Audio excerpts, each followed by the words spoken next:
for the most shameless tour in VINEWOOD. Get him right here.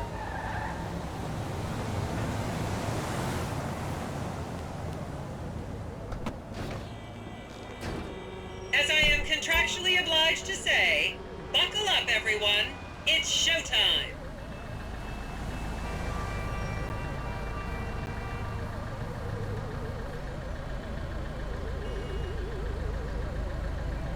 VINEWOOD is often referred to as the anal bleaching capital of the world. Come on, let's go!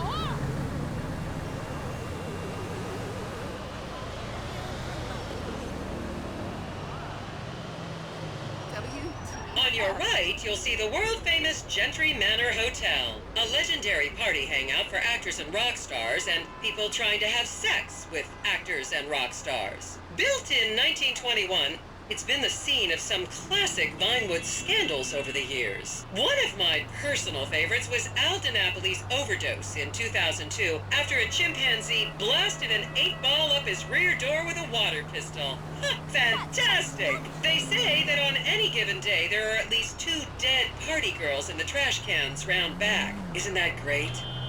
Okay, smartphones at the ready, celeb spotters. We are now approaching the legendary nightclub, the Dungeon Crawler. Opened in 1996, the club is famously owned by actor Bruce Spade, who has a custom-built elevated VIP table so that he looks the same height as everyone else. It remains one of VINEWOOD's hottest night spots for the rich and famous to do drugs and date rape impressionable fans. Play your cards right, and that could be you! The Dungeon Crawler was in the news again recently when comedian Morgan Chester allegedly ran over a doorman in his SUV for not laughing at one of his jokes. Oh, and now a treat for you closet glam rockers on board. We're coming up to the infamous Tequila La Rock Bar. Back in the day, this was a restaurant run by the mob until it got shut down over the Adam's apple in the soup controversy of 1982. It reopened as the Tequila La Bar in 1983 and soon became a mecca for hair metal bands and fans from across the country. It's rumored that the Love Fist song Dangerous Bastards was written about a night they partied here on Mescaline with some transgender twins. Now, this house up ahead is one of the many private residence of action movie director Mark Fostenberg. Fostenberg still maintains he was out of town when a 15-year-old Mexican girl was found dead in his pizza oven in 2007. The case was settled out of court and all charges were dropped. The girl's family now live on the next street. Hey, that shit was fucked up last night, right? So this is the house of television exercise guru The Craze. You might have seen him degrading himself recently on Rehab Island. Do any of you remember the 80s? Huh, strange times. People didn't go to the gym back then. They did jumping jacks in front of the TV and leg warmers and headbands. The Craze swapped his gold lame leotard for a crack pipe in the 90s, but is reportedly now clean and in the best shape of his life. That's VINEWOOD's code for he's trying to make a comeback.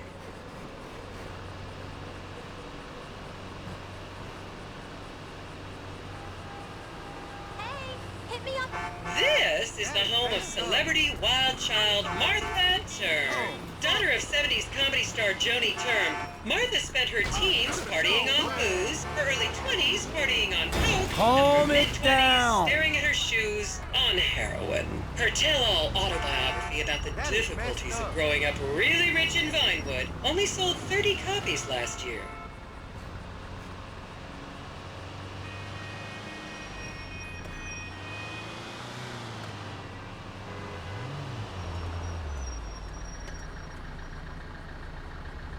I've always wanted to see this in person.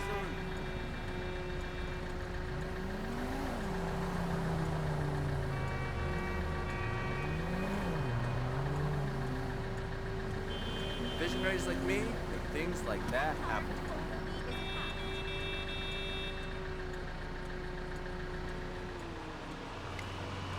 I should remind you this is a no-smoking bus. Unless, of course, it's medical marijuana, then you're all right.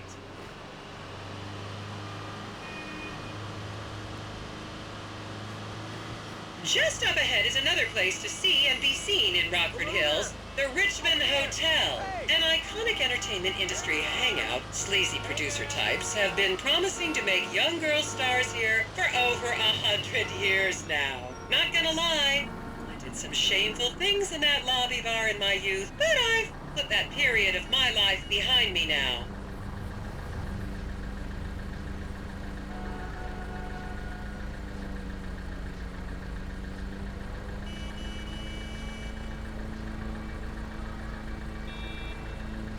Talk about a bad investment.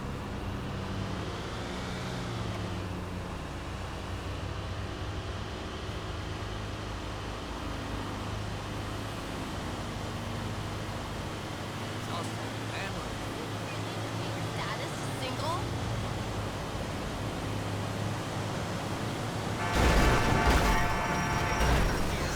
Be careful!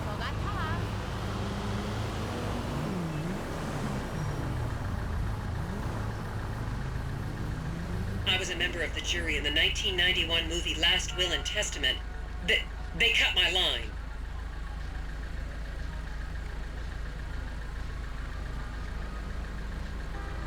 Wait, I hope we stay pumping as hell. Girl has some bomb-ass titties.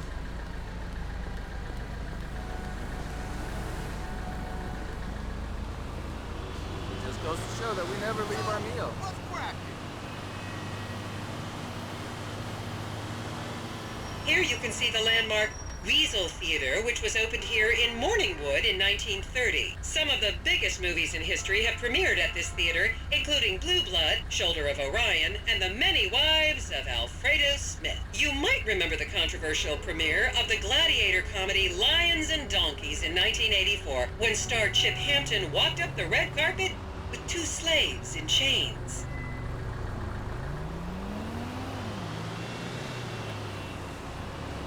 What in the world? Watch out, babes. You're gonna cause a traffic accident.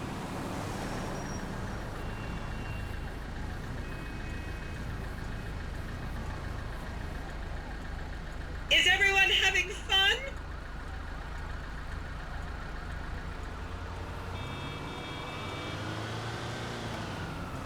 I really don't need this.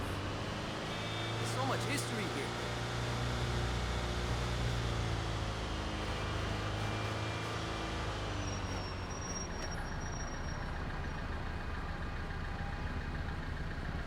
It looks weird dirty.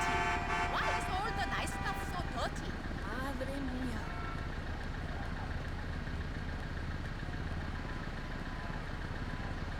Not bad, I guess.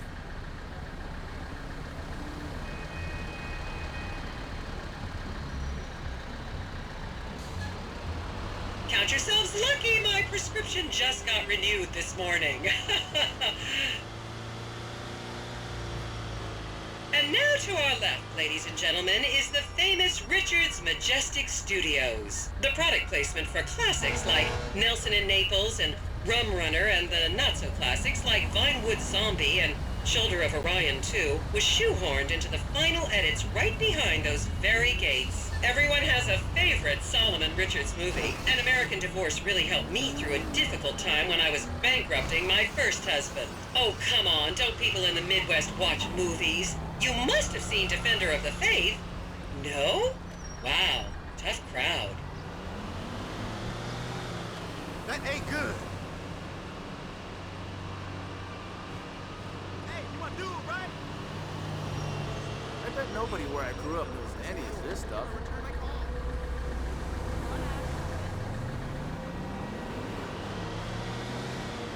Oh my god. Hey, man, what's up? Did I get the Yo, hey. There's an Cool. investment opportunity. Oh, no, I understand. Yes, I've heard of her. I love seeing all the celebrities. You're right. She is much prettier than me. Okay, goodbye. Just up ahead on the right is where Delancey Medua's septum fell out after a ketamine party. Hold on, brother. All this looking around make me hungry. We do whatever you want, honey. This Tour fucking sucks. What's going on, my dude? Hey, man, what's up? This shit getting weird. I didn't even know this was here.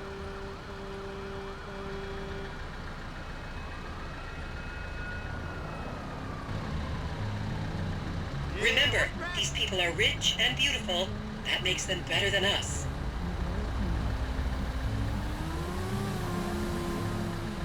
I wonder what the real estate market is here.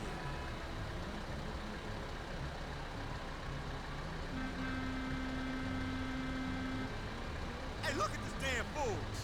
Hey, raise up now, motherfucker. I wonder how many people will be.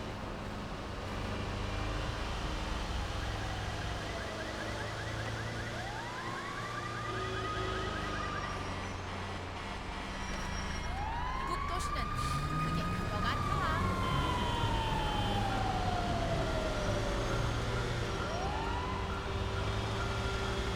Keep those cameras out and fingers on the trigger. Celebs are skinny and fast.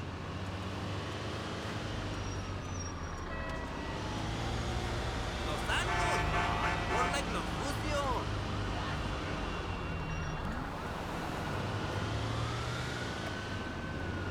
Okay, people, get those cameras out. This is Portola Drive. You won't get a better chance to spot a celebrity in its natural habitat. As you can see, the recession hasn't hit this part of town very hard. These are some of the most offensively high-end designer stores in the country. And now, some fun trivia for you. There have been a number of movies shot on Portola Drive, mostly awful ones about rich idiots, including the blockbuster 2005 romantic comedy, Shoe Whore, that's credited with sending women's rights back 50 years. The store we're passing now is where British star Charlotte Crown was caught on film in the changing room, eating and purging the same burrito over and over again, just like a dog. This is the Epsilon Center. Anyone with red hair, please cover it for your own safety. If you really want to meet a famous celebrity, this place is packed full of them. Take an introductory course. It changed my life. Kiflom!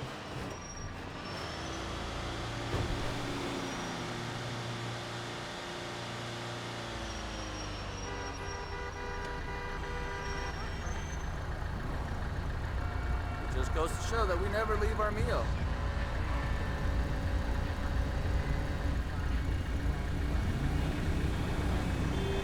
I know this area.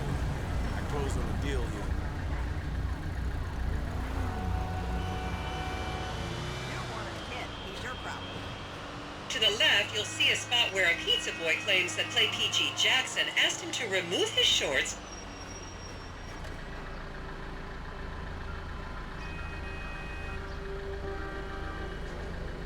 It's also glamorous.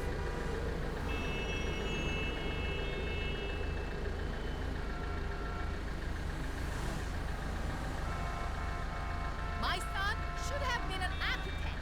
His grade's not good enough.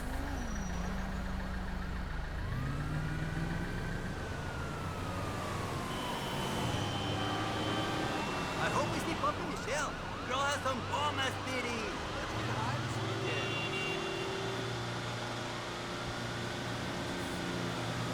You'll recognize this stretch of road from those videos of Jill von Krastenberg with the Romanian shot put tea. Okay, well, what about that gut-busting burrito y'all had? I bet nobody where I grew up knows any of this stuff.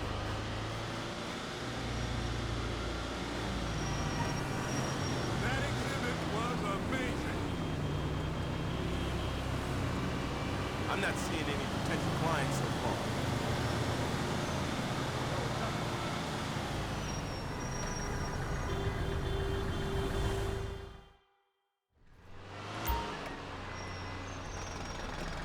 And here is City Hall.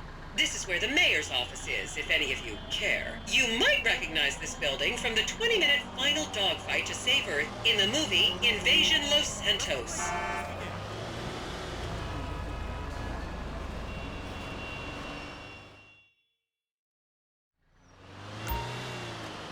And here we have the beautiful Oriental Theater. Riots broke out on the theater's opening night in 1928 as desperate fans tried to get upskirt shots of the legendary silent movie star Miriam Turner, much like you're doing today, except with really heavy cameras. My daughter tells me it isn't politically correct to say Oriental anymore, but considering some of the other common terms for Asians in the 1920s, the name could have been a lot worse. There's a saying that to go to Los Santos and not see the Oriental Theater is like going to China and not visiting a burger shop. You know, I've never really understood what that means, but... What's going on?